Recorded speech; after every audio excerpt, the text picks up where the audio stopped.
What's up, YouTube? We are going to react to James Gunn's DC announcement regarding like all of the really cool projects that they come out. I just read a thing about it. So let's watch, let's check this out, and let's go. So here we go. Hey everybody, I'm James Gunn. Hi, I'm the James co-CEO of DC Studios. So as many of you know, DC has been disconnected in film and television for a long time. And it's one of, our jobs, mine and Peter's, is to come in and make sure the DCU is connected in film, television, gaming, and animation. That the character... I'm actually pretty excited about that because the fact that we're going to be able to get this connected within like the movies, TV shows, gaming, like the fact that we're going to have connected games, like I know he's mentioned that before, but it is awesome.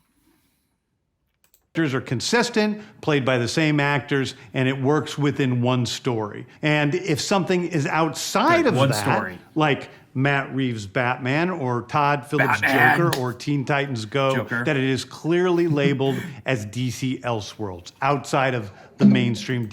That's actually pretty awesome, because that way they can still have these other things that they have already set a precedent for, like the Batman. Like that is awesome. Like that way Matt Reeves can cook. He can do whatever he wants with all these characters as long as they have Elseworlds stamped on there. Like he will be able to do that, and I think that will make things work so well. And the same thing with Joker. Like, you know, Joaquin Phoenix won an Oscar for playing the Joker, and like Lady Gaga is coming in to play Harley Quinn, and I think that that's just going to be such a great story, and it's something that they still want to tell. So the fact that they're going to have these, and the fact that he just mentioned Teen Titans Go, like that's pretty awesome. I'm already excited about this. DCU continuity. Now, Peter and I have gotten pretty lucky in terms of the 4 projects that are coming out over the next year. First, we have Shazam! Fury of the Gods. Shazam has always been off kind of in his own part of the DCU, so he connects very well. That moves directly into The Flash, a fantastic movie that I really love that resets the entire DC universe. That's what I've been hearing. Oh. So Flash does reset the whole universe. That's what I've been saying. Like, I don't know if you follow me on Twitter. I've been saying that for a long time, that the Flash should really end with the universe resetting. I was hoping they would do that with and bring in the Batman into the main universe, so that way Robert Pattinson was the Batman.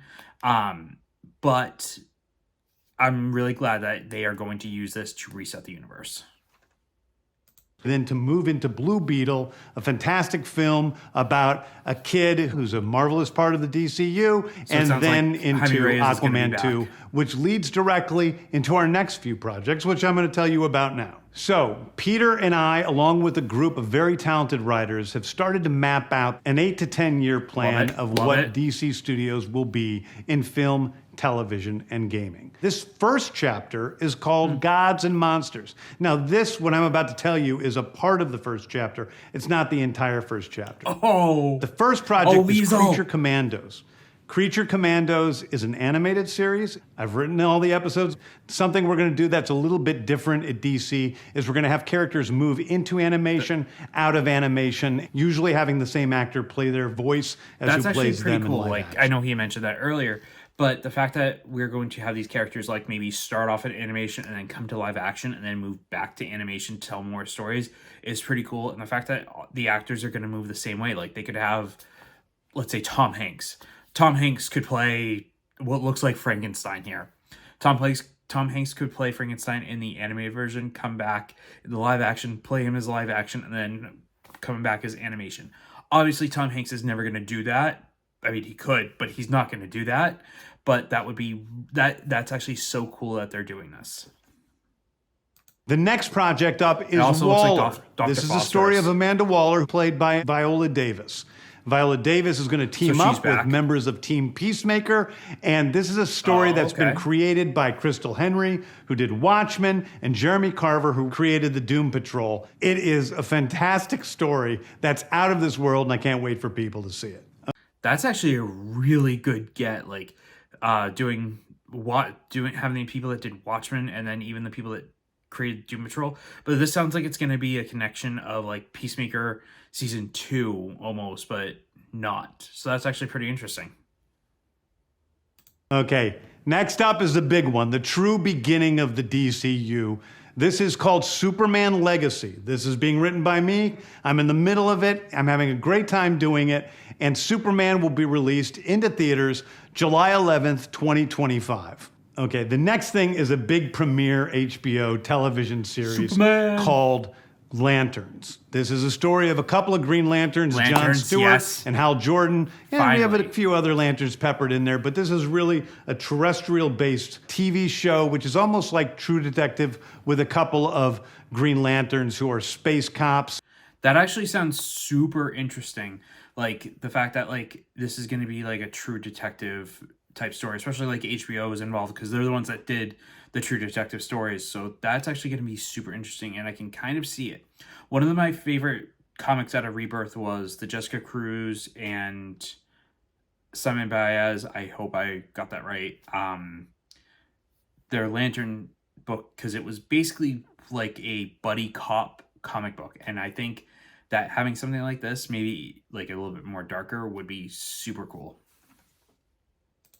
Watching over Precinct Earth. In it, they discover a terrifying mystery that ties into our larger story of the DCU. Next is a big movie called The Authority. The Authority is a passion project of mine. It's based on the marvelous Wildstorm characters we are now bringing into the DCU and will interact with all of our primary DCU characters. The Authority are a group of superheroes who think the world is broken and they want to fix it by any means necessary. I think it's a very different look at superheroes. We're doing a television series. That actually, I think he's literally making the Authority the DC version of the Guardians of the Galaxy. Like a team that no one's ever really heard of, like aside from like comic book nerds, like a team that no one's really ever heard of. And then like, it sounds like it's going to be kind of like The Boys meets the Guardians of the Galaxy. And I'm so cool for that. Series called Paradise Lost. Paradise Lost is a story of Paradise Island, usually known as Themyscira, which is the birthplace of Wonder Woman. It's almost like Game of Thrones with Westeros, but with all of the inhabitants of Paradise Island. The introduction of the DCU's Batman is The Brave and the Bold. Batman. The Brave and the Bold is the story of Batman and his actual son, Damian Wayne. This is based on Grant Morrison's great comic book run. Damian Wayne is my favorite Robin. He's a little assassin who Batman tries to get in line, and so this is the story of the two of them and the beginning of sort of the Bat family in the DCU. Okay. Holy crap. We are getting Damian Wayne. I am totally here for it. I love Damian, like especially now the Josh Williamson Robin story was amazing. I love the fact that this might build into like the larger Bat family, which I have been waiting to have the Bat family come into the DC universe, like live action, for so long, and I'm so hyped for this. Next up is a TV series called Booster Gold. Booster Gold is one of comics' really popular cult heroes. Okay, who else had Booster Gold on the James Gunn announcement bingo card? Like, that is the worst kept secret. Like, everyone knew that he was going to have Booster Gold because that just seems like such a James Gunn thing to do. He is a fascinating guy. He's a loser from the future who uses future technology to come back to present day and become a superhero so that people will love him. It is basically the superhero story of imposter syndrome on an HBO Max series. One of my favorite comic book series from last year was Tom King's run on Supergirl, Woman of Tomorrow. And so we're going to turn that into a big science fiction epic film. Ooh. Now, Superman is a guy who was sent to Earth and raised by loving parents, whereas Supergirl in this story, she is a character who was raised on a chunk of Krypton. She watched everybody around her perish in some terrible way, so she's a much more jaded character. Wow, that's actually pretty awesome that like he's literally adapting Tom King's story of the Woman of Tomorrow. I love the fact that we're getting a Supergirl movie. Like, who knows if it's going to be Sasha Calle or another actress. So that's actually really cool. And that brings me to Swamp Thing, the last thing we're going to talk about. A very dark horror story in the origins of the monster who is Swamp Thing. And although it's totally outside of the rest of the DCU, it will still feed into the rest of the stories. Anyway, those are the stories Seems that I can awesome. tell you about right now. I've loved the DC characters since I was a child. They're incredibly important to me. I knew that this was a once-in-a-lifetime opportunity to do something very different. One of the things that's very important for me in all of these movies and TV series is that the director's vision and the vision of the writers and all of the creators is unique and something special. Storytelling is always That doesn't king. surprise That's me. all that matters to us. And I want to be true to those stories. I want to be true to you guys and He really cares give so you much. something different than you've ever seen before. Anyway, thank you, everybody. I appreciate you It was. watching. I hope this was It was. exciting for you because it's really exciting for me. And I can't wait to start to dive into these stories with you guys on this grand adventure. Thank you so much. Okay, now that James Gunn has officially like announced like the first slate of this Gods and Monsters universe, like let's chat about it a little bit. I know I've been chatting a little bit about it here and there, but this is awesome. Like the fact that we're going to get the Superman and Supergirl movies, two Batmans. Now we're not going to have three.